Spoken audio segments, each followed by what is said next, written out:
now with reaction to the attacks in New York, New Jersey, and Minnesota, and that DHS IG report is Senator Richard Burr, chairman of the Senate Select Committee on Intelligence. Good evening, Senator. Brett, good to be with you. Since we're coming off James's report there, I guess I'll start there. It seems mind-boggling that that is, in fact, happening, that this is not a political report. This is the DHS Inspector General saying that these people were slated for deportation and ended up getting citizenship. And, Brett, it says why many members of Congress have said, let's put a pause on this. Let's figure out a system that we can feel confident really recognizes who we're allowing in, and that the person they claim they are, they actually are. For an average person going through citizenship, they go to their state capital and get fingerprinted every year.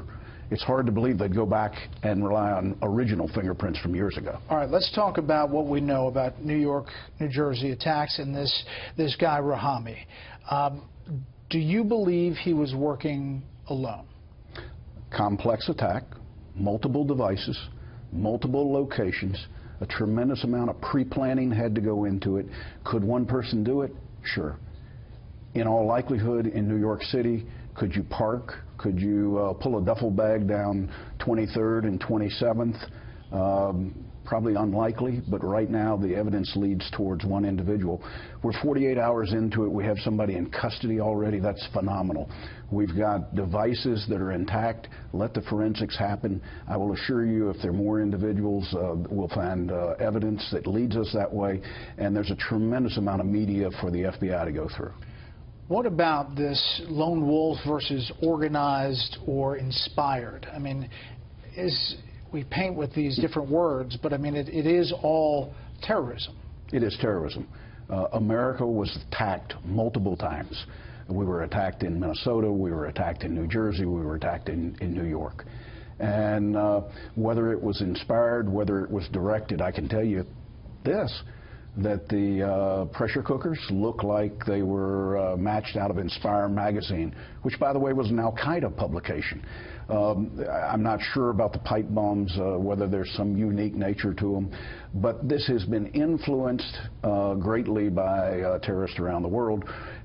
Through that media, maybe we'll find whether there's selectors that tell us that they were talking to folks. Authorities say that he traveled to Afghanistan and Pakistan numerous times. Any details there? Well, I would only say this, that the FBI understands the reason that he was in the region. That was not something alarming to him. Whether there were additional things while he was in the region that might have helped radicalize him in any way or directed him in any way, I'm sure that the FBI will look at that very intensely over the next few days. Because the Boston bombers, we did have red flags when they traveled overseas and believed to have been radicalized at some point in there. He had some ties in the region that made it legitimate for him to go there. But let this investigation continue. What we should look at is the fact that the New York Police Department, the Joint Terrorism Task Force, New Jersey Police, local police, and the FBI have done a wonderful job in 48 hours. And we've got a tremendous amount of evidence to process, and it will lead us, I think, to everywhere we need to go. The White House press secretary today is saying that actually we are just in a war of narratives against ISIS. Your reaction to that? That it shows you how out of touch this administration is with the terrorism that we see in New York and New Jersey and Minneapolis. But more importantly, the threat list that I look at every morning as the chairman of the Intelligence Committee, where I look at more threats globally around the world than anybody could ever imagine. So to say this is a surprise, no, it's not. I've been on your show and said it's a matter of time. If it's not here, it's Europe. If it's not Europe, it's Asia. It's going to continue to happen until we take this seriously and we eliminate the ability for either direction or facilitation by ISIL or Al-Qaeda or any of the offshoots that are out there. As long as there's intent and capability, then we're in the red area of the bullseye. What keeps you up at night? From everything that we know, what keeps me up is what I don't know. And the reality is that technology allows a lot of communications that we can't see inside with or without a court order. And it's that communication, some of it we may find in the media of Raham, but we'll have to wait to see.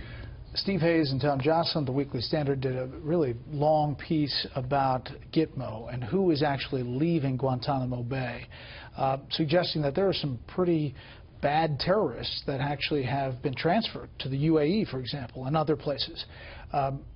Are you concerned about that closing, that it seems like the administration wants and the president wants that to happen? Absolutely. We had no Boy Scouts at Gitmo. Don't misunderstand. It was the level of threat that they presented. And what we're down to is we're down to hardcore people, individuals that really, I question whether they can be rehabilitated. And if given the avenue to get to a country where they can marry back up with a mission, they will do that. We've seen it happen, and we will continue to see it happen with the hardest core that we let go. I'd be remiss if I didn't ask you about your re-election effort. North Carolina, it seems like an interesting state this year. It's a battleground state. It may be the electoral state that decides the next president of the United States. I'd love to be running unopposed. I'm not, but I'm confident that if people judge me on my record, that not only will I be back, I'll be back and have an administration that has a different way forward as it relates to terrorism. Senator Burr, as always, thank you. Thank you, Bret.